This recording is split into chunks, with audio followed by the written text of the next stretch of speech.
Okay, guys, we should likely get started. So I would like to welcome everyone to our Q4 webinar. I am Jim McGann, the interim CEO of eTech Resources, and alongside, obviously, as always, we have Chris Drysdale, who's a director with the company. This is our first update since the new program was announced just prior to our last update. That program is still underway, and we're certainly very encouraged about how the program is going. We're going to give you some updates on that today. But obviously, as that program is still underway, not a lot of that information is available today. We'll let you know how things are going and give you a sense on when we would expect that program to produce some results for you. So if we could just go forward, I'll take through. I'll look at the agenda for today and show you what we're going to be going through.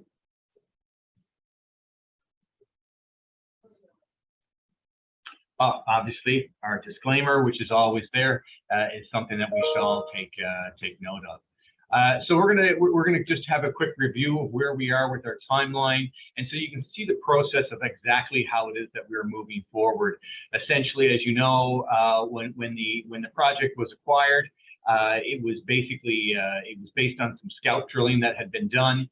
That particular target had been drilled fairly extensively historically at this stage, and now obviously we've done some significant outreach into the rest of our property to find other targets, of which Chris will take us through, and we're in the process of identifying hopefully multiple drill targets that hold similar potential to the target that we started with. We're going to give you a little bit of an update and talk to you about the portable XRF that we have, and that is a very it's a very significant exploration tool, and it has a very significant impact on how we are able to go through this process. So we'll give you an update on that as well. We're going to talk a little bit about the beneficiation process, and obviously that is the process of converting from raw ore and getting that into a state in which it can be used, and in which case that it has substantive value. It's something that I know that a lot of people would expect that as an exploration company or a company that's focused on exploration and focused on delineating resource, you know, that may seem like a little bit of an early activity. The rare earth industry is different than many other natural resource opportunities that are out there, and we think there's some real strong opportunities for us throughout the beneficiation process, so we'll touch on that as well.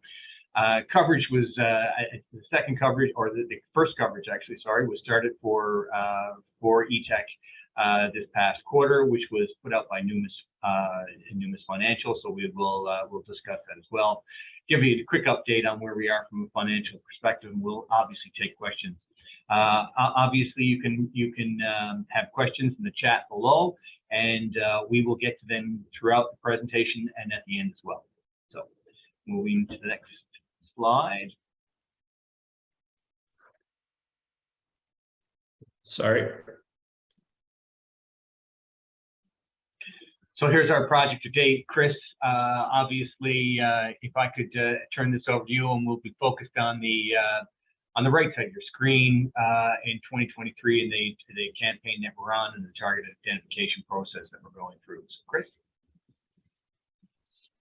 Yeah, thanks, Jim. And yeah, no, excited to give everyone an update on where the company has been since our last update that happened on Q3 2022.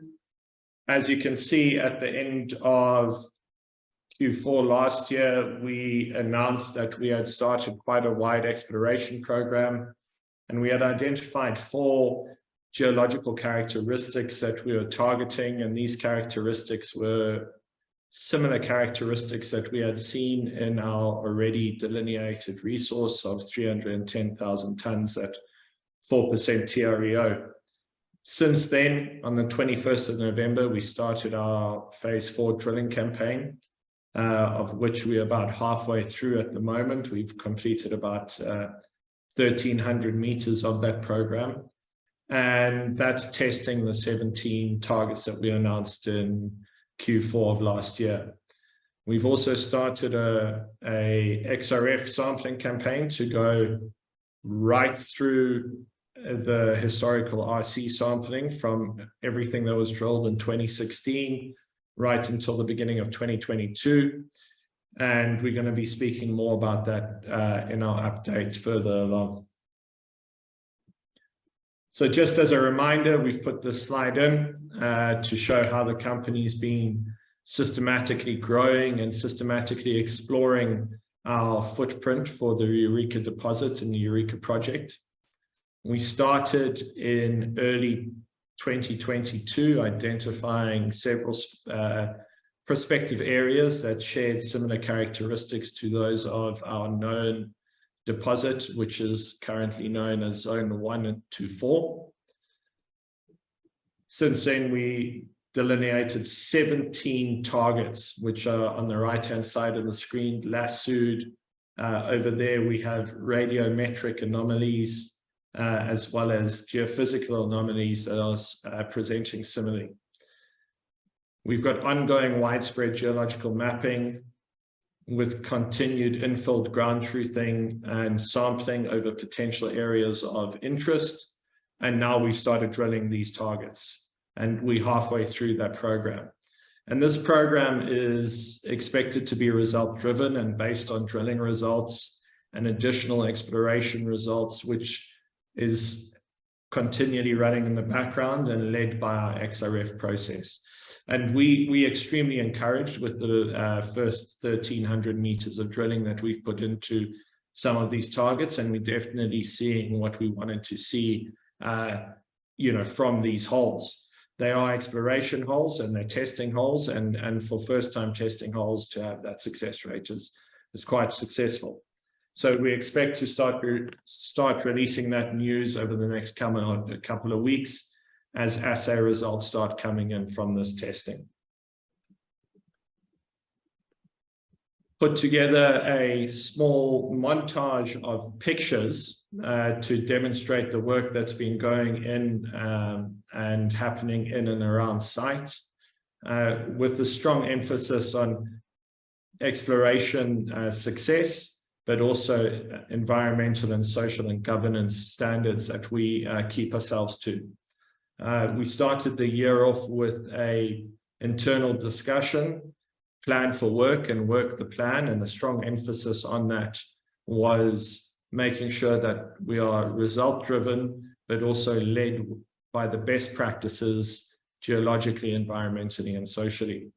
And as you can see, we've got the team starting off on the left-hand side of the slide, every morning conducting a toolbox talk, explaining the target for the day, what we're hoping to achieve at certain depths. That includes not only the technical team, but includes all the way to the drillers as well as any offsiders that are helping in it. So the team is fully aware of what we're trying to achieve as a company and on the program. Then the various stages of drilling is sampling. We move into reverse circular drilling, and that in essence breaks the rocks up into little chips. The geologist then lays a reference sample down on the ground so we can see the lithologically where we are, and then a geochemical sample is collected, and on the right hand side you can see how those are then bagged and then worked through the XRF sampling station underneath the gazebo, and then a reference sample is packed in a box and that's ready and sent for assays. And the process, and then on the far left hand side we have our downhole, the word escapes me now, but we do downhole geophysics, which is we send a probe down the drilled hole that then gives us a radiometric reading along with a camera so we can get some structural information from that. And the exciting thing about this drilling program is these are some of the furthest step out holes that this company has ever conducted on this property. And definitely the first indications which we are seeing not only in the lithological sampling, as well as the preliminary XRF results, as well as the downhole indications, is that the results are leaning towards positive and our targeting technique is the correct technique that we're using.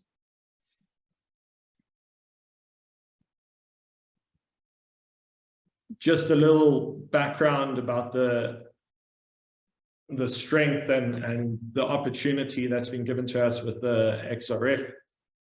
These XRFs, these portable XRFs or PXRF instruments, allows us to conduct continuously result-driven, streamlined exploration. And that's important for all stakeholders.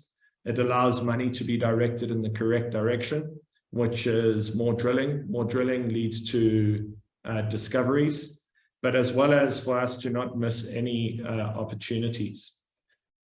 We are lucky in the sense that we have visible monazite. We have large crystal monazite on our project, and we are able to see that visually in grab samples, as you can see on the left-hand side from one of our targets in the far north.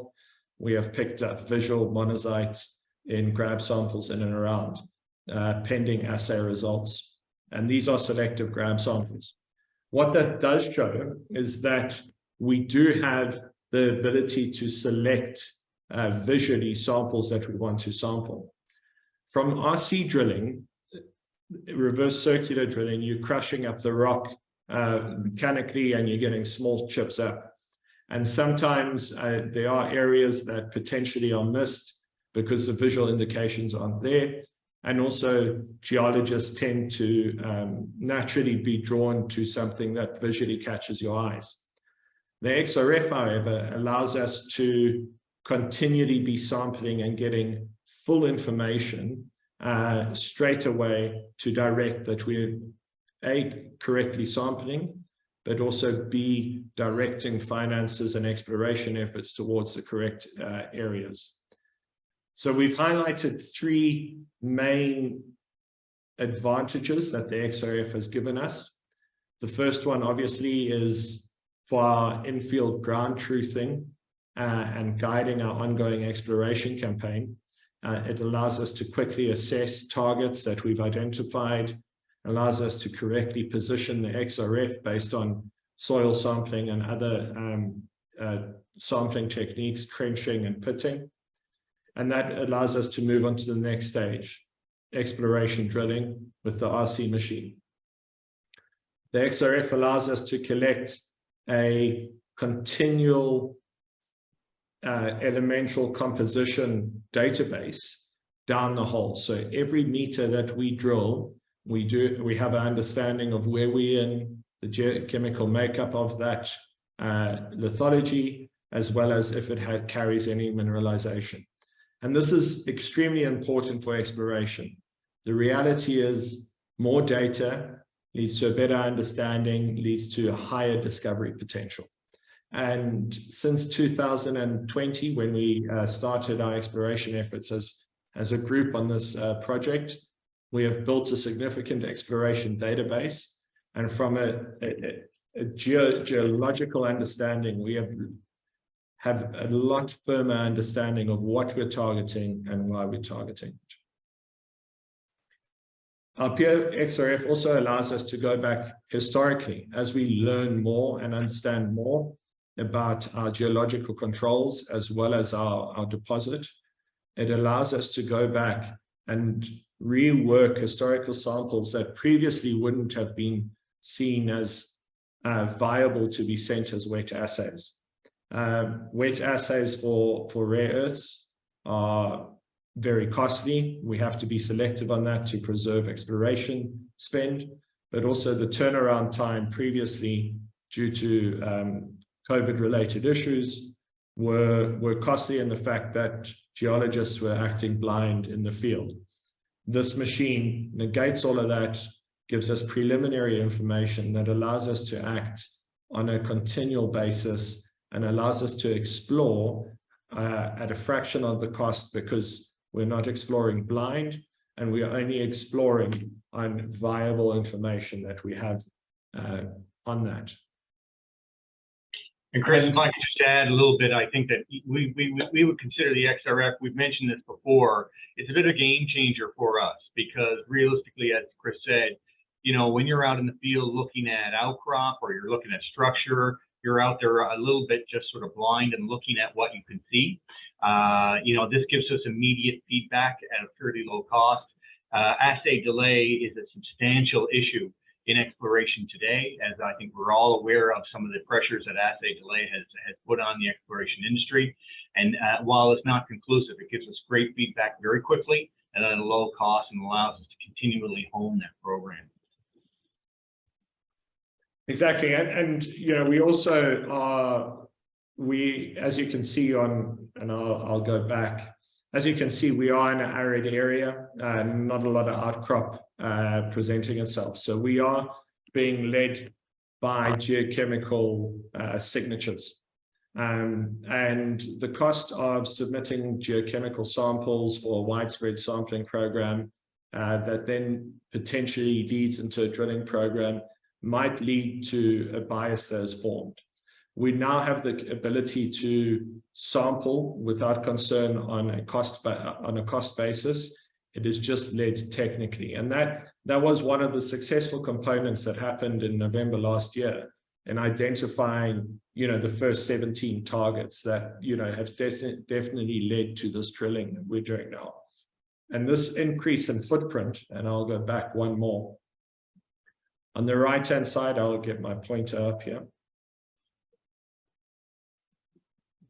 This squared box is where our current resources in, and over here where my pointer is exactly where our 310,000 tons at 4% TREO sits.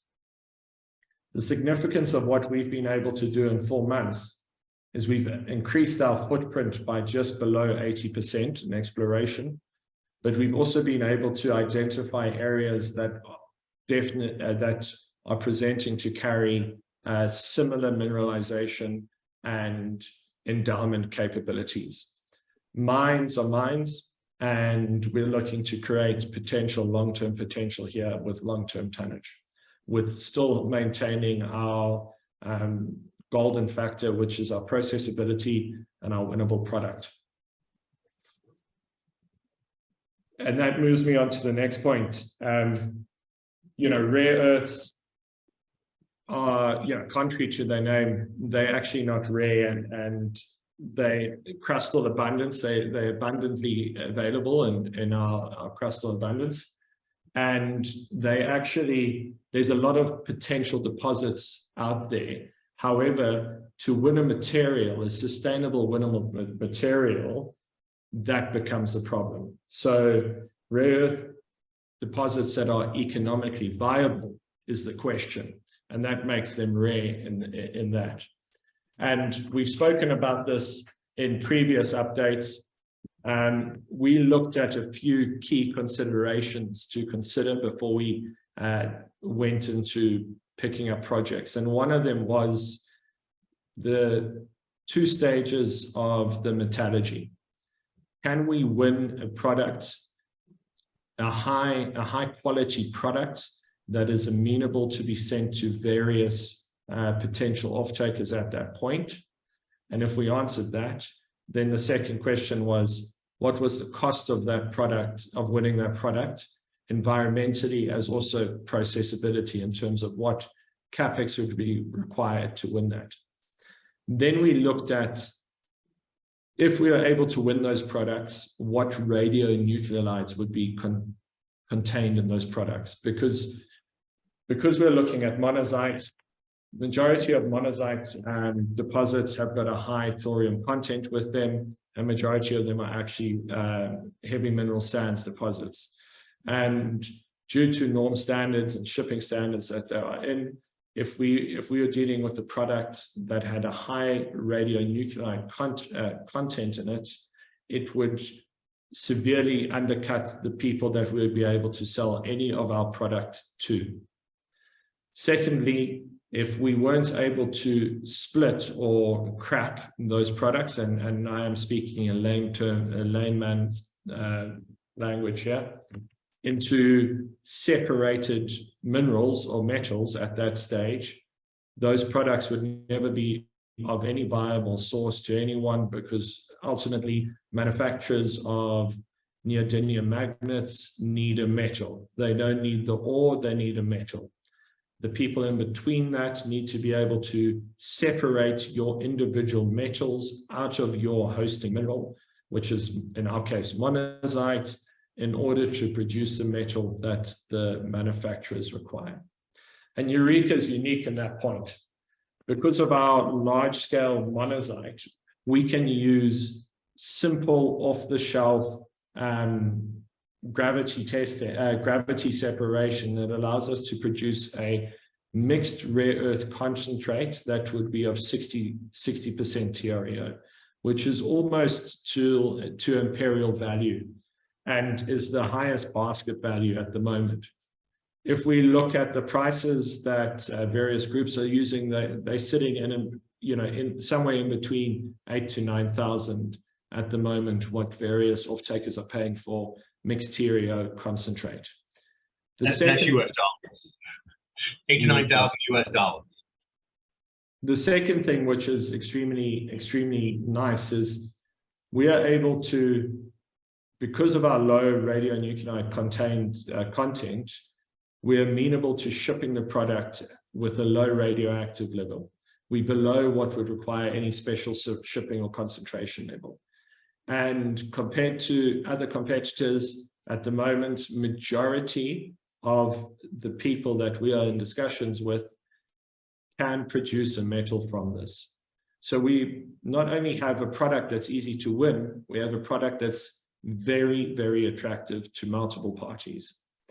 And we have been in conversations, and we continue to be in conversations with these groups as we walk through it.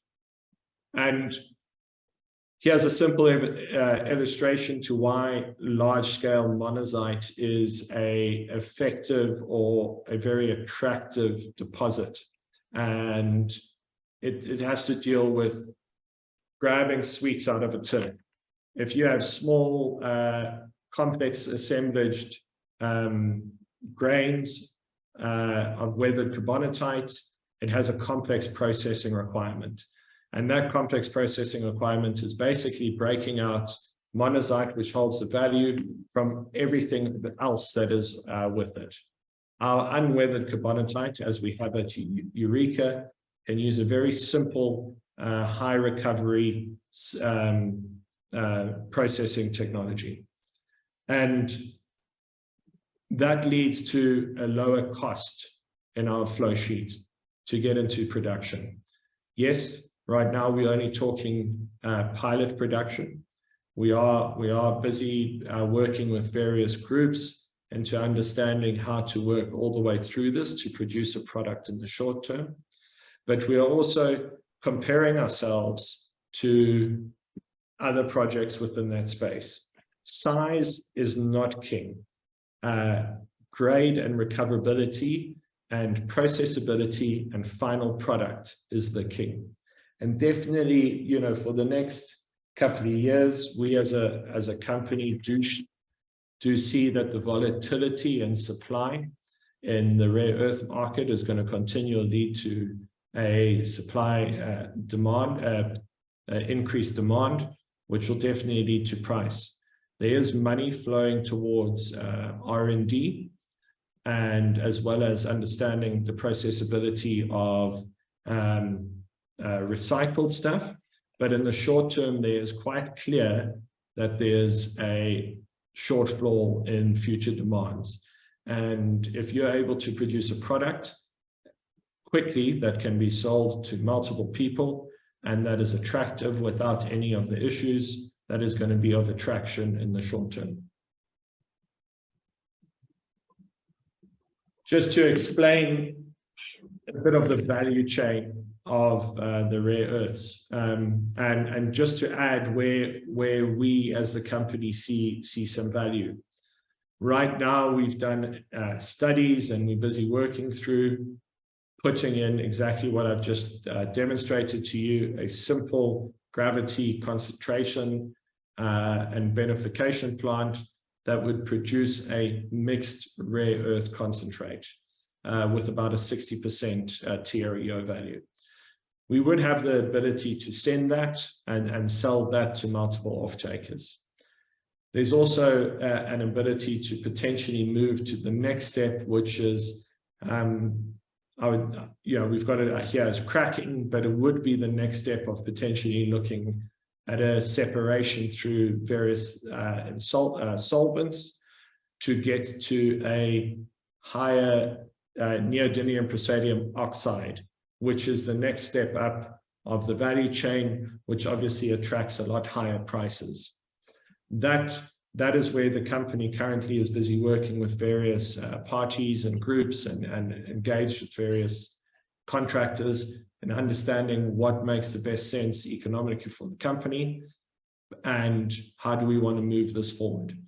We know that we have 310,000 tons at 4% TREO that we could get into production relatively shortly. And we also in discussions with various groups regarding the product that we could potentially produce from that pilot production in that time. The second thing, which is the third thing, which is also very important for us, is we are in a jurisdiction that has got a very clear and transparent mining and environmental code, but also has been desensitized to to minerals that have got radioactivity associated with them. And that is due to the fact that 100 kilometers down the road from where we are located right next door to two of the world's most substantial low-grade uranium deposits.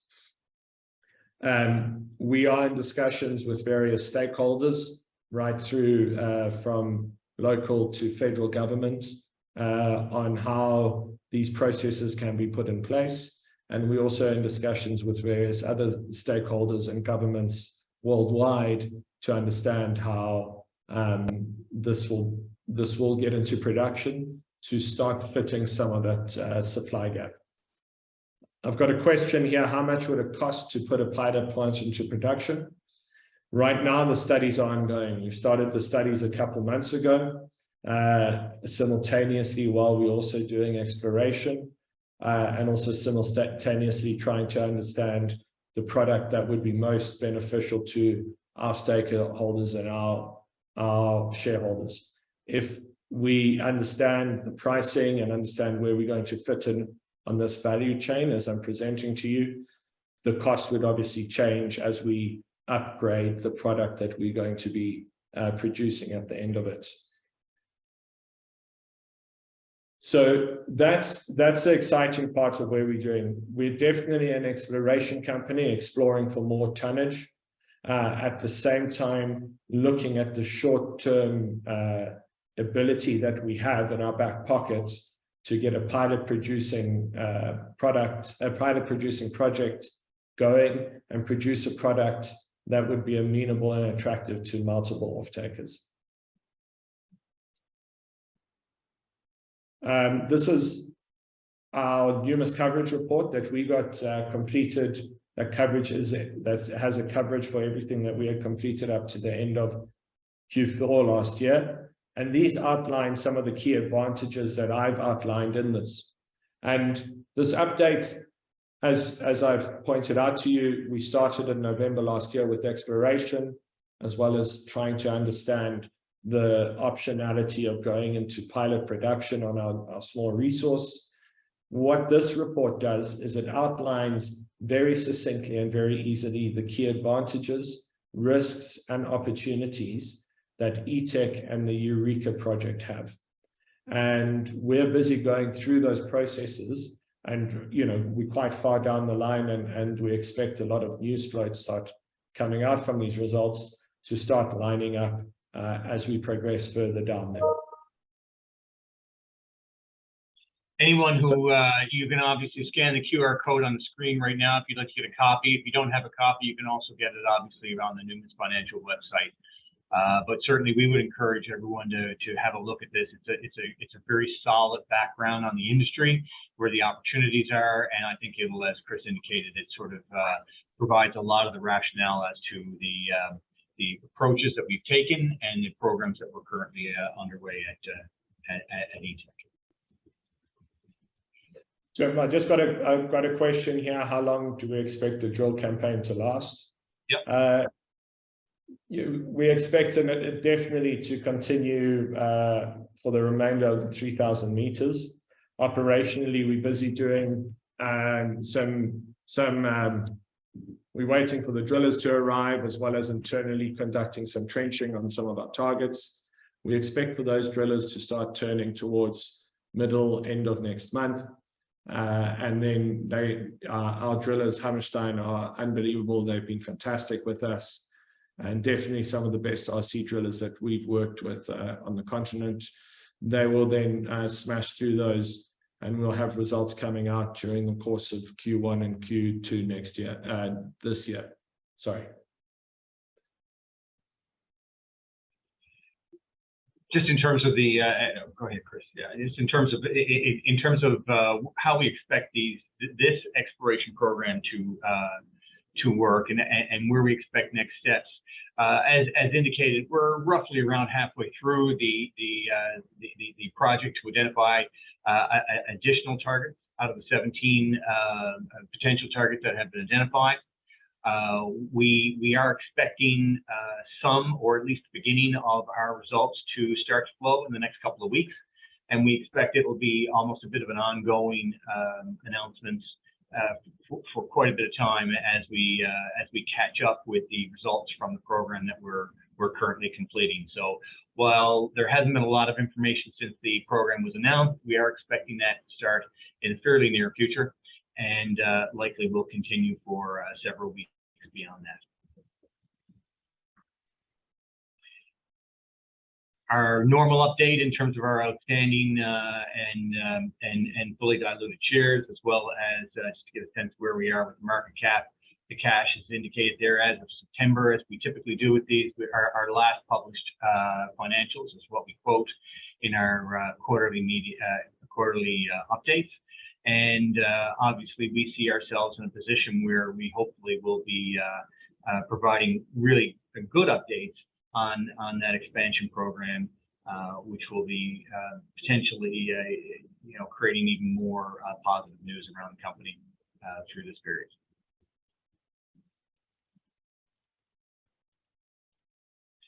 So that's pretty much the update. We'll certainly, if there are any additional questions, we could take that now. Again, if you wanted to add any questions into the chat at the bottom of your screen, we're happy to do that. And if there are any questions that come through after the webinar, we'll certainly get back to you individually. I certainly encourage everybody on the call today. Most people have contact information from myself and Chris. If not, you can actually reach us through the website. And we would be happy to have individual discussions with anyone if you have any questions, or if you'd like just to get an update over the next period of time, please feel free to reach out. In the meantime, thank you very much for joining us today, and we're looking forward to a very news-filled quarter. To be honest with you, and hopefully we'll hopefully the kind of results that we've seen to date will continue as we as that data comes in and we're able to share it with everyone. So thank you everyone for joining, and we'll see you next time.